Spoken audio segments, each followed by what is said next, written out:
Welcome to NeoRoyal, House of Pricey Cardboard. On today's episode of Commander Gameplay, we have the third and final pod of my week off.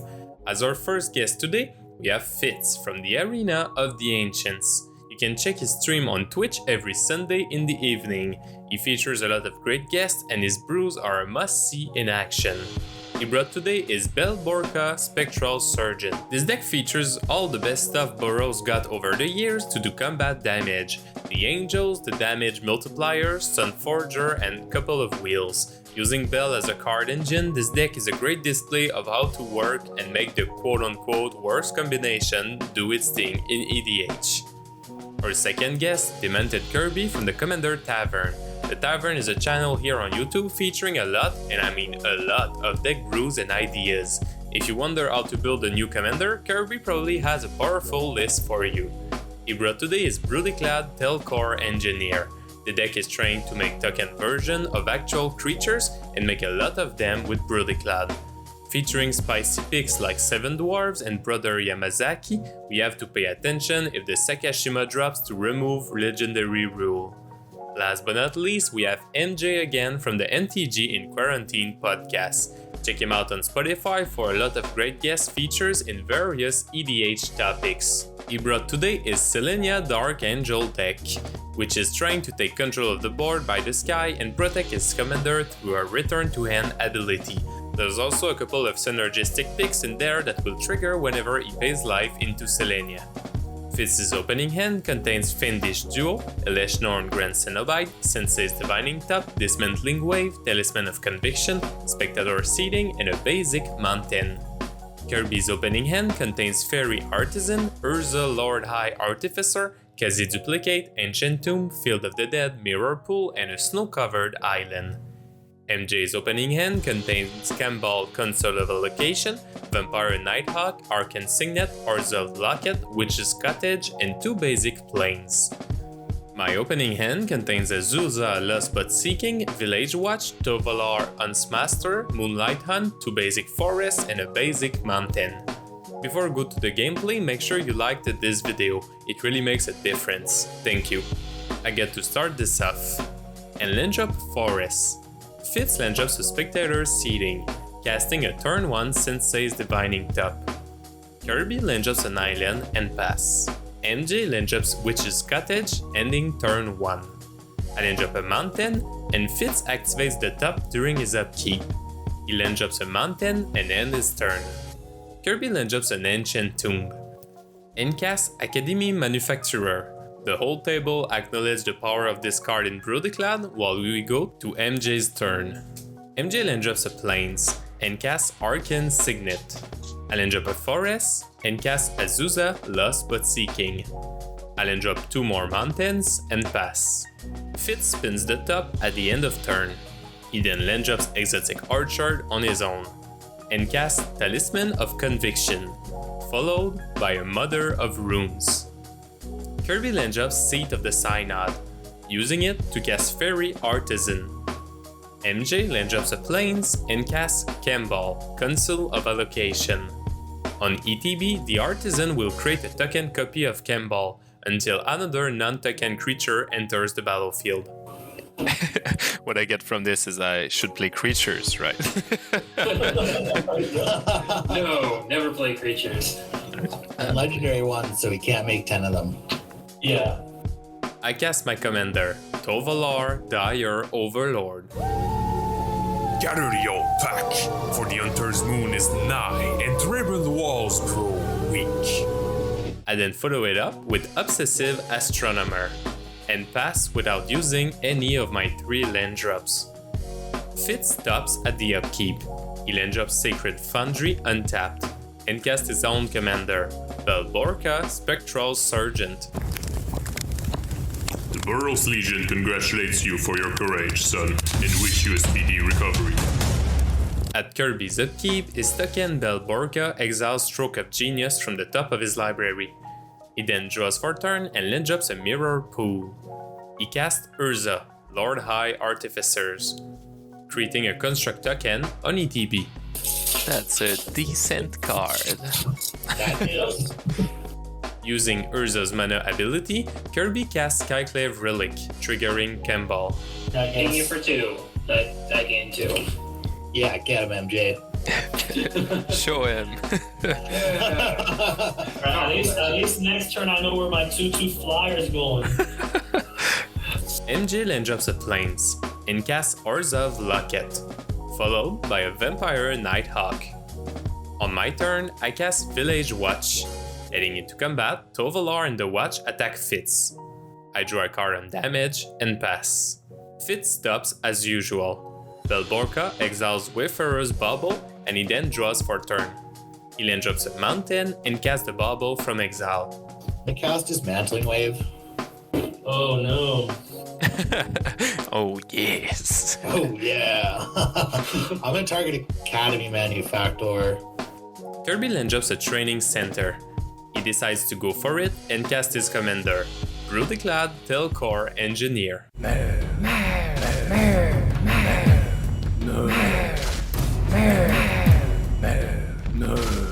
At the beginning of combat, Brudiclad makes a Mer, which is probably my favorite token art in the whole game.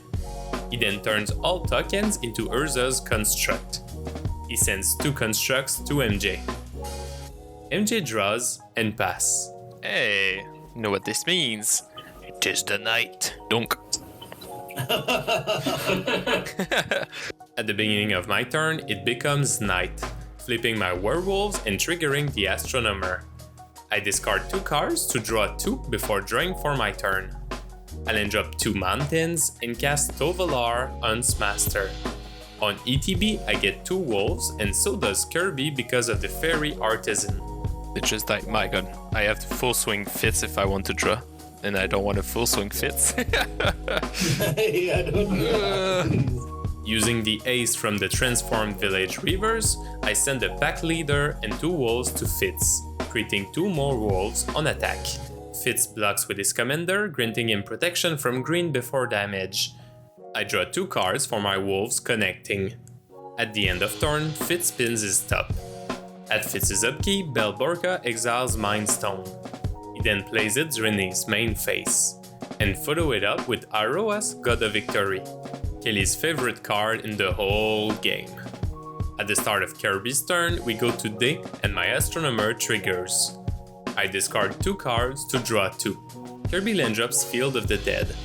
At the beginning of combat, Brudiclad makes a Mer, and turns all tokens into constructs, including the 2 wolves and the artisan's Iroas, making each of them 9/9s. I think I'd still rather have that than that many dudes that make 2 wolves on attack. Yeah. Kirby takes the pacifist approach and decides not to swing.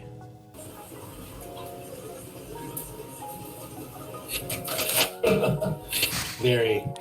Just not at all. He activates Urza's ability, revealing a land.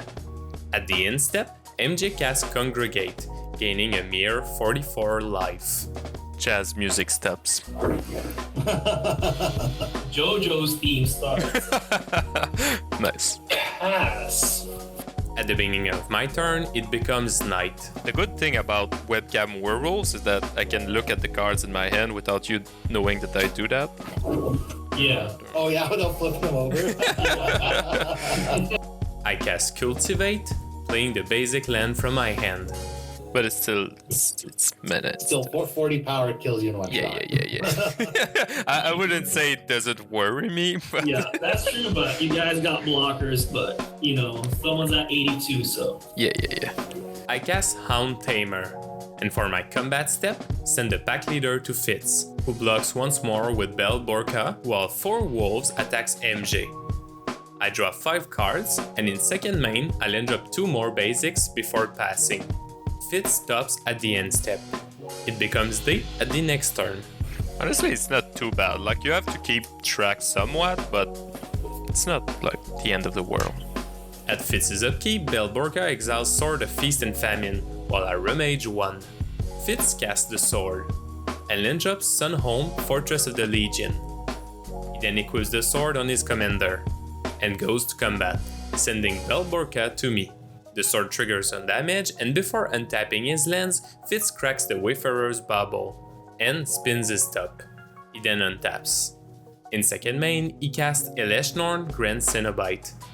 In reaction, I cast Hullpack Resurgence, which is probably the worst decision I made in this whole game. Eleshnorn resolves, and the Fairy Artisan creates a token copy, making all creatures on MJ's and my side -4/-4.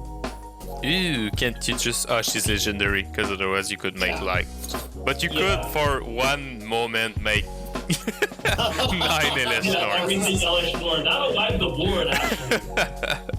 And then sort of wipe mine, I guess. So it would be a good... Almost a good... No, not good, but it is an option. Yeah. No, it's true. It definitely works. Kirby then drops Misty Rain Forest, cracking it for a volcanic island. At the beginning of combat, Brudiclad makes a Myr, and Kirby does not transform his token to keep Eleshnorn around. 6 constructs and Brudiclad attack MJ, while a Myr, 2 zombies and Eleshnorn attack me. Finally, the artisans go to Fitz. Having dealt over 80 points of damage, Kirby passes. I miss the fact that Kirby did not play any spell during his turn because I'm trying to figure out how to get rid of the second Norn, but it doesn't really matter much because MG draws and pass. It will become night. It's Batman time now. Batman time. Draw. I cast Unnatural Growth. At the beginning of combat, Unnatural Growth makes my pack leader into an 8/8. I go to combat and send a Werewolf Titan to Kirby. In second main, I cast Cult of Waxing Moon to trigger the Artisan and get rid of the second Norn. Reacting to the cast, Kirby cracks his Mirror Pool, creating a permanent token of Eleshnorn, sacrificing the Artisan 1 to Legendary Rule. With my plan in the bin, I pass. Fitz spins the top at his upkeep. In my play group, I'm usually the one playing the Norn, not being wrecked by it. Now what your playgroup sees is that you'll be like, see how it feels? See? Borca exiles Ranger Captain of Eos. Oh, I wish Kirby had one less creature. Fitz casts the Captain of Eos. Entering the battlefield, he tutors for Serra's Ascendant to his hand. Kirby does not have any 1 CMC in his list, so he declines to tutor. Fitz then sacrifices his captain to silence or non-creature spells. We believe in you, Fitz. You can do it. I'm really trying.